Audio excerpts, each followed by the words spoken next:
Mais Alassane Dramane Ouattara se comporte comme un monarque absolu, espère en fraude électorale, espère aussi donc en liquidation de ses adversaires politiques et surtout espère en dictature. Alassane Dramane Ouattara a donc fraudé à l'élection présidentielle d'octobre 2020. On voit là un score triste, honteux, 94,11% selon lui des suffrages qui ont été exprimés. En réalité, personne n'est sorti, à peine 10% donc du corps électoral de plus de 6 millions de personnes étaient partis. C'était donc ses partisans ou certains sous les menaces, sous la coaction, sous aussi les des prébendes. Ils ont été payés par exemple pour aller voter. Il y a eu une fraude massive. Alassane Dramane Ouattara dit avoir gagné cette élection à 94,11% des suffrages exprimés. Kwadjo Konan Bertin, le KKB a eu que 1,45% des suffrages exprimés, mais cela donc lui a ouvert les portes du gouvernement de la Côte d'Ivoire. Alassane Dramane Ouattara l'a nommé ministre de la Réconciliation nationale. Un poste en réalité sans contenu réel. KKB donc jouissait des milliards qui lui avaient été versés et jouissait aussi on va dire d'un statut retrouvé. Après, il a été débarqué de son poste car Alassane Dramane Ouattara n'a jamais réellement eu l'envie de réconcilier qui que ce soit. Et le ministère de la Réconciliation, ce fameux ministère de la Réconciliation, est passé au ministère des Affaires sociales. Nassé Benan Touré, voilà, une aussi analphabète notoire, ancienne balayeuse au FMI, et aussi tresseuse à Washington DC. Voilà, Kwadjo Konan Bertin, 1,45% des suffrages en 2020 et Jean-Louis Billon, qui avait contribué, qui avait collaboré avec KKB, même s'il faut le dire, ça a été donc en coulisses, et cette année s'apprête donc à jouer le rôle de KKB en cette année 2025. Jean-Louis Billon, par pure jalousie du président Tidiane Thiam, s'attaque à ce dernier tous les jours. Valérie Yapo, sa maîtresse, a été donc appelée à contribution, à une haine viscérale donc de ces deux personnes et de leur mentor. Bon, pour le moment, on parle pas trop du mentor, mais ça viendra. Je parle de Maurice Kakou Gikawe qui s'apprête donc à annoncer selon Jeune Afrique, voilà, donc une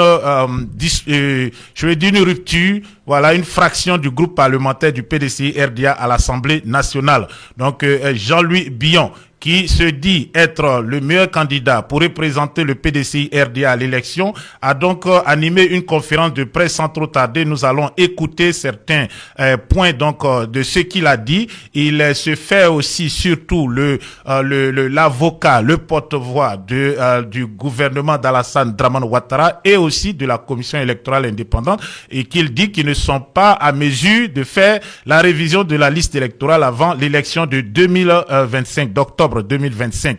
Lorsqu'on sait qu'en 2020 et en 2015, la commission électorale indépendante avait organisé ces révisions de la liste électorale en juin et juillet pour une élection qui était censée se tenir en octobre, ou des élections censées se tenir au mois d'octobre. C'est le mois électoral en Côte d'Ivoire. Mais Jean-Louis Billon, donc l'avocat de la commission électorale indépendante, écoutez, il ne sera pas possible pour la CEI d'organiser la RLE. Pour ce faire, et il faut donc un nouveau candidat au PDCI RDA, car le président Tidiane Thiam n'est pas sur la liste. Il a été radié illégalement après donc une plainte de la maîtresse de Billon, c'est Valérie Yapo, que vous connaissez sûrement. Pour ceux qui ne la connaissent pas, je vais mettre sa photo. Il y a des gens qui disent que je suis souvent long. Voilà, mais c'est ça. Voilà, regardez les deux tourteaux ici, Valérie Yapo et Jean-Louis Billon. Regardez les caresses. Voilà, les caresses, je veux dire, les muestras de affection. Regardez ces signes affectueux. On se caresse le bras. Voilà, regardez ça.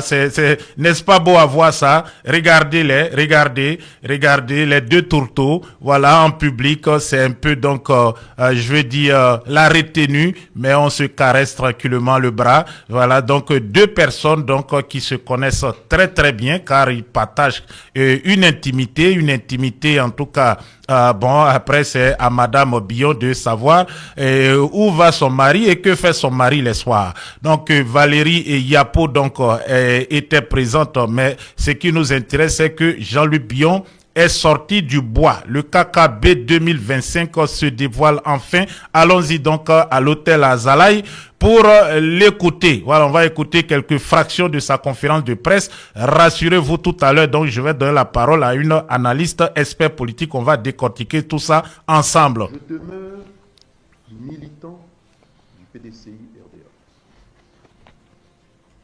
Je suis candidat à l'élection présidentielle de 2025.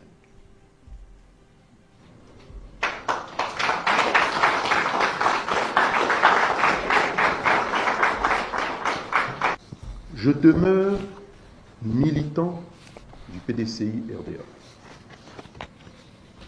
Je suis candidat à l'élection présidentielle de 2025.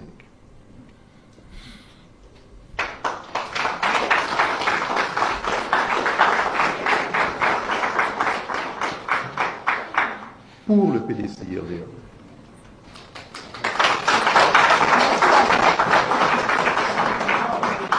Que le parti ouvre le jeu démocratique les jours à venir. Dans tous les cas, je prends mes responsabilités. Je n'abandonnerai pas mes convictions.